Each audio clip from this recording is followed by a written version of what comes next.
भाई सौ की बड़ी के साथ एक बार फिर आपके सामने मौजूद है, जहां पर चलेंगे सबसे पहले और बड़ी अपडेट में आपको बताएंगे। पैगंबर मोहम्मद को लेकर की गई टिप्पणी के बाद पूरे देश भर के अंदर जोरदार विरोध देखने को मिला है। दोस्तों, दिल्ली के जामा मस्जिद से लेकर सहारनपुर और पूरे देश भर के अंदर जबरदस्त विरोध किया गया है। बताएंगे आपको कई जगह हिंसा की खबरें भी सामने आ रही है और इसी के साथ में कोलकाता के अंदर फायरिंग तक करना पड़ा है। दोस्तों, एक महिला की मौत की अपडेट भी आ रही है। वहीं पर चलेंगे एक और बड़ी खबर की तरफ, जहाँ पर कांग्रेस पार्टी को झटका देने की तैयारी कर रही भारतीय जनता पार्टी ने अपने ही एक विधायक को हटा दिया, यानी राज्यसभा चुनाव में उल्टा खेला कांग्रेस पार्टी ने कर दिया। दोस्तों, पूरी अपडेट आप तक पहुंचाएंगे। इसी के साथ में चलेंगे एक और बड़ी खबर की तरफ, जहां पर all India Muslim personal law board की तरफ से बड़ा ऐलान किया गया है। दोस्तों, उलेमाओं और बुद्धिजीवियों से टीवी पर डिबेट करने के लिए नहीं जाने के लिए कहा गया है। बताएंगे आपको क्या है पूरी अपडेट, इसी के साथ में चलेंगे और भी बड़ी खबर की तरफ। लेकिन उससे पहले अगर आप भी मानते हैं कि नुपुर शर्मा के मामले को लेकर जब तक गिरफ्तारी नहीं होगी तब तक विरोध थमने का नाम नहीं ले रहा, अगर आप भी इस बात का करते हैं समर्थन, तो इस वीडियो को लाइक करके लाल बटन दबाकर चैनल को सब्सक्राइब करके घंटी को दबाकर कमेंट बॉक्स में अपनी राय जरूर लिखिएगा। दोस्तों, बड़ी अपडेट सामने आ रही है, जहां पर आपको बताते चले कि शुक्रवार को विरोध प्रदर्शन की आशंकाओं के बीच में जगह जगह पुलिस को अलर्ट किया गया था। दिल्ली पुलिस से लेकर देश भर के पुलिस को अलर्ट किया गया था। दोस्तों, दिल्ली पुलिस का कहना है कि बीजेपी से निलंबित नुपुर शर्मा और पार्टी से निकाले गए नवीन जिंदल के खिलाफ प्रदर्शन करने के लिए लोग जामा मस्जिद के बाहर इकट्ठा हुए। दोस्तों, आपको बताते चले कि पुलिस ने आगे जानकारी देते हुए कहा कि विरोध प्रदर्शन किया गया और इस दौरान तख्तियां लहराई गई जिसमें गिरफ्तारी की बातें कही गई। पुलिस ने प्रदर्शनकारियों को मौके से हटाया और स्थिति को नियंत्रण किया है। इसी बीच आपको बताते चले कि मस्जिद कमेटी ने खुद को इस मामले से अलग किया है। दोस्तों, बता दें कि इस प्रदर्शन से जामा मस्जिद के शाही इमाम ने खुद को अलग करते हुए कहा कि उन्हें नहीं पता कि प्रदर्शन करने वाले कौन लोग हैं। शाही इमाम ने कहा कि मस्जिद कमेटी की तरफ से किसी तरीके के प्रदर्शन का ऐलान नहीं किया गया था। उन्होंने आगे कहा कि जब कल कुछ लोग प्रदर्शन के लिए योजना बना रहे थे तभी हमने स्पष्ट कर दिया था कि मस्जिद की तरफ से प्रदर्शन नहीं किया जाएगा और हमने इसका कोई आह्वान नहीं किया है। ओवैसी के लोग थे, इस तरीके की जानकारी आ रही है। जामा मस्जिद के इमाम ने इस प्रदर्शन में AIMIM को जिम्मेदार ठहराया है। शाही इमाम ने न्यूज चैनल को बताते हुए कहा कि हम नहीं जानते कि कौन लोग ये प्रदर्शन कर रहे थे। मुझे लगता है कि AIMIM से संबंध रखने वाले लोग या असदुद्दीन ओवैसी से जुड़े हुए लोग होंगे। इसी के साथ में दोस्तों, आप लोग की क्या कुछ राय है लिखकर जरूर बताएगा। चलते हैं एक और बड़ी अपडेट की तरफ, जहां पर पूरे देश के अंदर जगह जगह विरोध प्रदर्शन देखने को मिला है। दरअसल एक बड़ी अपडेट ये आई है, झारखंड के रांची के अंदर दोस्तों विरोध प्रदर्शन इतना ज्यादा आगे बढ़ गया कि पथराव की स्थिति सामने आ गई। बीजेपी के निलंबित प्रवक्ता नुपुर शर्मा के बयान पर रांची में 3 घंटे से जारी बवाल के बीच में रांची शहरी इलाके में कर्फ्यू लगा दिया गया। पथराव और लाठीचार्ज में 2 दर्जन से ज्यादा लोग जख्मी बताए जा रहे हैं। बीजेपी के निलंबित प्रवक्ता नुपुर शर्मा के बयान को लेकर रांची के अंदर भी 3 घंटे तक जोरदार बवाल देखने को मिला। पथराव और लाठीचार्ज में 2 दर्जन से ज्यादा लोग जख्मी हो गए। इसी के साथ में एक और बड़ी खबर आ रही है दोस्तों, जहां पर नुपुर शर्मा के गिरफ्तारी की मांग करने के लिए पहुंचे AIMIM से जुड़े हुए कार्यकर्ता, तो उनको गिरफ्तार कर लिया गया। दरअसल दोस्तों, ये बड़ी अपडेट आ रही है। दिल्ली के पटियाला हाउस कोर्ट ने शुक्रवार को ऑल इंडिया मजलिस इत्तेहादुल मुस्लिमीन के 30 कार्यकर्ताओं को 3 दिनों के न्यायिक हिरासत में भेजा है। इन लोगों पर आरोप है कि इन्होंने संसद पुलिस स्टेशन के बाहर भड़काऊ प्रदर्शन किया था, जिसके बाद इनके खिलाफ IPC की धारा 186, 188, 353, 332, 147, 149 और 34 के तहत 30 AIMIM से जुड़े हुए कार्यकर्ताओं के खिलाफ FIR दर्ज की गई है। दोस्तों, न्यायिक हिरासत में भेज दिया गया है। देखते हैं क्या अपडेट आगे आती है, सारी बड़ी जानकारी आप तक पहुंचाते रहेंगे। चलते हैं एक और बड़ी खबर की तरफ, जहां पर दोस्तों जगह जगह हो रहे प्रदर्शन के बीच में ये खबर आ रही है कि all India Muslim personal law board की तरफ से बड़ा ऐलान किया गया है। आपको बता दें कि खालिद सैफुल्लाह रहमानी की तरफ से ट्वीट करते हुए कहा गया कि उलमा और बुद्धिजीवियों से टीवी चैनलों की बहस और डिबेट में भाग न लेने का आग्रह किया गया है। बोर्ड के अध्यक्ष, उपाध्यक्ष और महासचिव ने संयुक्त वक्तव्य दिया है। दरअसल दोस्तों, जो जानकारी दी गई है उसमें बताया गया है कि उलमा और बुद्धिजीवियों से टीवी चैनलों की बहस और डिबेट में भाग न लेने का आग्रह किया गया है और ऐसे में देखते हैं कि क्या इसे फॉलो किया जाता है या नहीं किया जाता, क्योंकि दोस्तों एक तरीके से देश का माहौल बिगाड़ने के लिए जो पैटर्न चल रहा है न्यूज चैनल पर, आप लोग जानते हैं, एक किसी पंडित को या किसी मंदिर के पुजारी को पकड़कर लाया जाता है और उसी के साथ में दूसरा कोई और मुस्लिम धर्मगुरु तथाकथित पर होते हैं और दोनों आपस में लड़ते हैं और समाज के अंदर भेदभाव करने की पूरी कोशिश की जाती है। दोस्तों, पूरा एक मोडस ऑपरेंडी चलता है न्यूज चैनल के अंदर, आप लोग जानते हैं, और इसी से बचने के लिए all India Muslim personal law board की तरफ से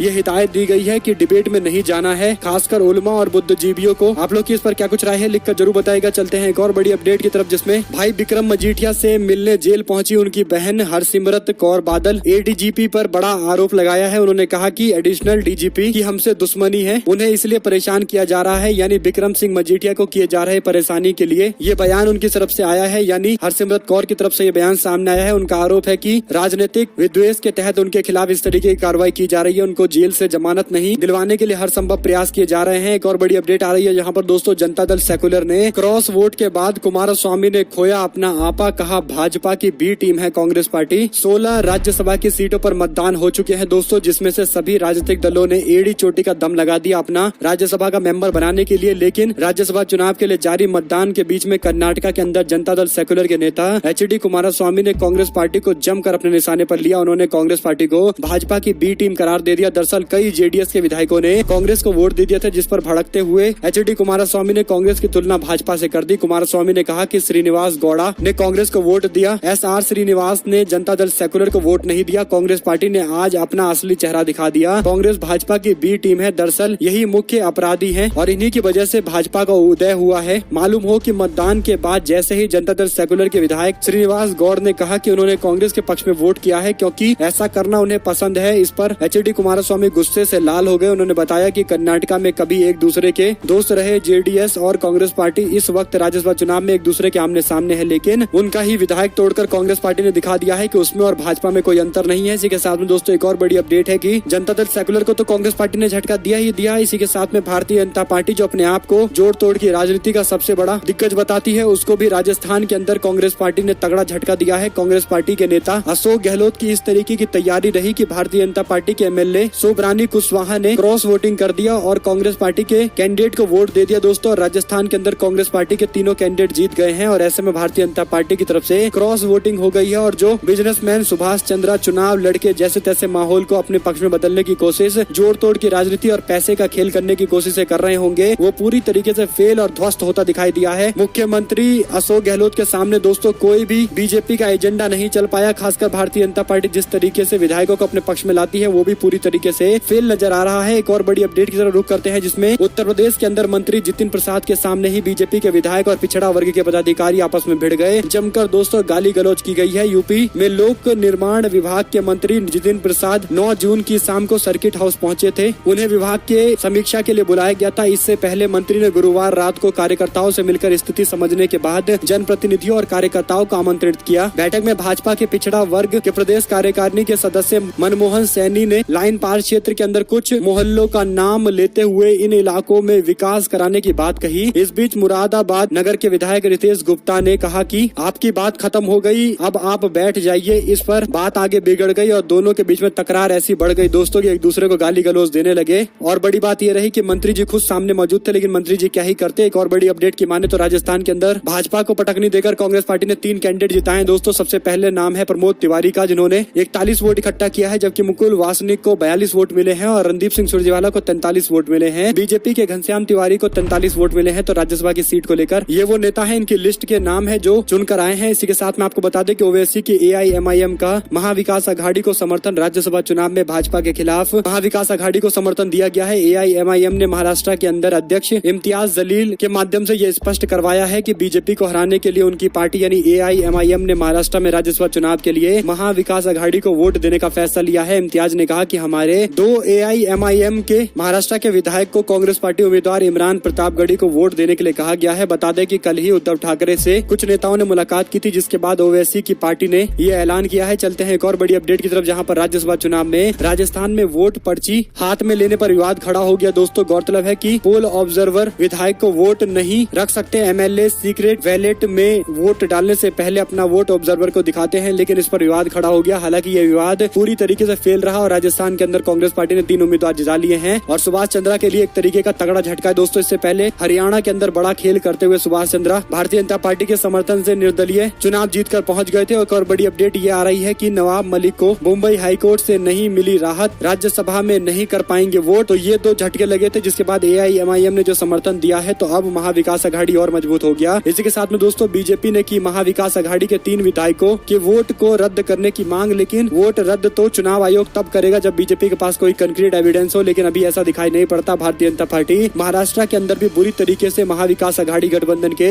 जोड़ तोड़ में फंस चुकी है दोस्तों। बुरी तरीके से चुनाव हार रही है ऐसा नजर आता है। एक और बड़ी खबर की माने तो यमुना एक्सप्रेस वे पर लंबा जाम लग गया। राकेश टिकैत के पहुंचने के बाद बड़ी संख्या में लोग पहुंचे और टिकैत ने जिस तरीके का महापंचायत बुलाया था उसके बाद इस तरीके की भीड़ ये दिखाती है कि राकेश टिकैत का जलवा अभी भी कायम है और जिस तरीके से उनकी संयुक्त किसान मोर्चा को तोड़ने की बातें कही गई थी वो पूरी तरीके से दोस्तों हवाई बातें हैं और पूरी तरीके से दावे ताश के पत्तों की तरह ढेर हो चुके हैं। यह जाम किसान नेता राकेश टिकैत के पहुंचने के बाद लगा है। ज्यादा मुआवजे की मांग को लेकर किसान जेवर के पास प्रदर्शन करने के लिए जुटे और राकेश टिकैत उनके समर्थन में पहुंचे तो स्वागत भी जमकर किया गया और और ऐसे में जेवर एयरपोर्ट को लेकर भारतीय किसान यूनियन ने महापंचायत बुलाई थी। इनकी मांग है कि एयरपोर्ट से प्रभावित किसानों को 4 गुना मुआवजा मिलना चाहिए। एक और बड़ी खबर की माने तो जेडीएस के क्रॉस वोट के बाद कुमारस्वामी ने खोया आपा, कहा बीजेपी की बी टीम की तरह कांग्रेस पार्टी काम करती है, जिस पर जवाब देते हुए सिद्धरमैया ने कहा कि जनता दल सेकुलर को अपने गिरबान में झांकना चाहिए। दोस्तों और एक और बड़ी अपडेट ये आ रही है कि दिल्ली के मंत्री सत्येंद्र जैन की वायरल फोटो पर केजरीवाल ने रीट्वीट किया है, कहा मैं संपर्क में नहीं हूँ। दिल्ली सरकार के मंत्री Satyendra Jain money laundering case को लेकर गिरफ्तार किए गए थे। सत्येंद्र जैन को 13 जून को ईडी ने गिरफ्तार कर दिया था दोस्तों और कस्टडी में भेज दिया था। गुरुवार को कोर्ट से कस्टडी बढ़ाए जाने के बाद सत्येंद्र जैन की तबीयत अचानक से बिगड़ गई। इस बीच दिल्ली के सीएम अरविंद केजरीवाल ने जैन की 2 तस्वीरें ट्विटर पर रीट्वीट की है। तस्वीरों में कैप्शन लिखा गया है कि दिल्ली को मोहल्ला क्लिनिक देने वाले सत्येंद्र जैन की कल की तस्वीर। इस तस्वीर में सत्येंद्र जैन गाड़ी में बैठे हुए हैं और काफी बीमार दिखाई दे रहे हैं। उनके मुंह से कुछ निकलता हुआ दिखाई दे रहा है। आम आदमी पार्टी के वरिष्ठ नेता और राज्यसभा के सांसद संजय सिंह ने भी सत्येंद्र जैन की इस तस्वीर को शेयर करते हुए कहा कि ये वो शख्स है जिसने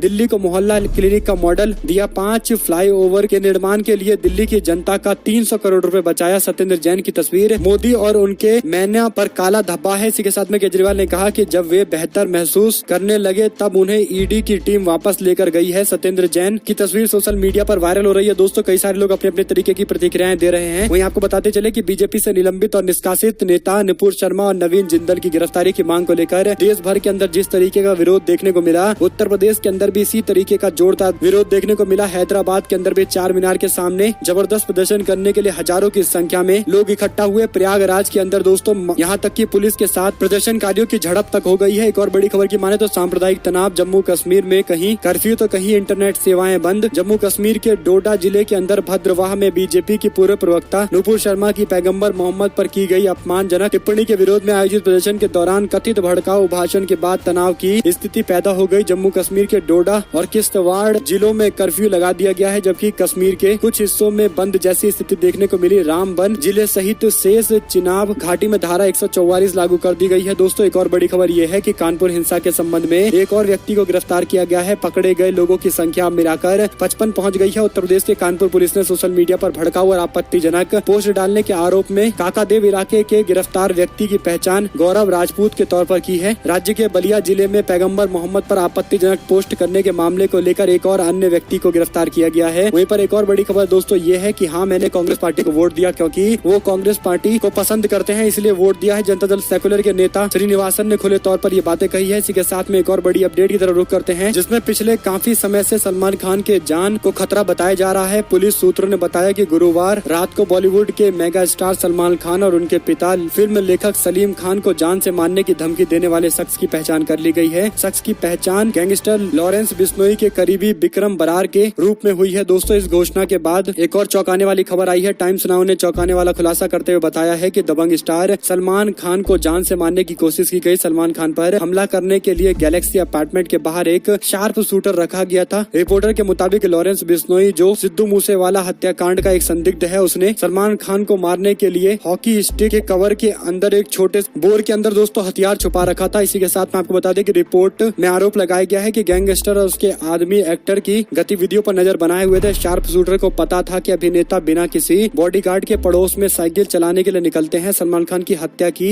योजना कथित तौर पर तब से चल रही है जब सलमान खान एक कार्यक्रम के लिए अपने आवास से निकलने वाले थे। हालांकि इलाके में अतिरिक्त पुलिस कर्मियों के चलते शार्प शूटर कथित तौर पर एक्टर को मारने के लिए भेजा गया था। वो पकड़े जाने के डर से ऐसा नहीं कर पाया, लेकिन इस तरीके की चीजें की जा रही है। दोस्तों वहीं आपको बता दें कि मतगणना को किसने और क्यों रोका। राज्यसभा चुनाव के नतीजे से पहले शिवसेना के नेता संजय राउत ने बयान दिया है। दरअसल दोस्तों शिवसेना के नेता राज्यसभा के सांसद संजय राउत ने कथित तौर पर वोटिंग रोके जाने को लेकर एक ट्वीट किया। मराठी भाषा में ट्वीट में उन्होंने लिखा कि राज्यसभा चुनाव में मतगणना को किसने और क्यों रोका, ईडी का प्लान असफल रहा, इन्होंने अब रोना शुरू कर दिया है, हम ही जीत रहे हैं। गौरतलब है कि महाराष्ट्र में राज्यसभा चुनाव के लिए 288 में से 285 विधायकों ने वोट दिया। नवाब मलिक और अनिल देशमुख को अदालत ने अनुमति नहीं दी वोट डालने की, जबकि शिवसेना के विधायक रमेश लटके की मौत हो गई। महाराष्ट्र की बात करें तो 6 सीटों पर 7 उम्मीदवार का ऐलान किया गया है, जिसमें बीजेपी ने 3 और शिवसेना ने 2, एनसीपी और कांग्रेस पार्टी ने एक उम्मीदवार का ऐलान कर रखा है। राज्यसभा में एक उम्मीदवार को जीत के लिए 42 विधायकों के समर्थन की जरूरत है। राज्य विधानसभा में भारतीय जनता पार्टी के पास 105 विधायक है, जबकि शिवसेना के पास 55, एनसीपी के पास 54 और कांग्रेस पार्टी के पास 42 विधायक है। इसके अलावा छोटी पार्टियां और निर्दलीयों की कुल मिलाकर विधायकों की संख्या 29 बैठती है। एक और बड़ी अपडेट ये है कि दिल्ली के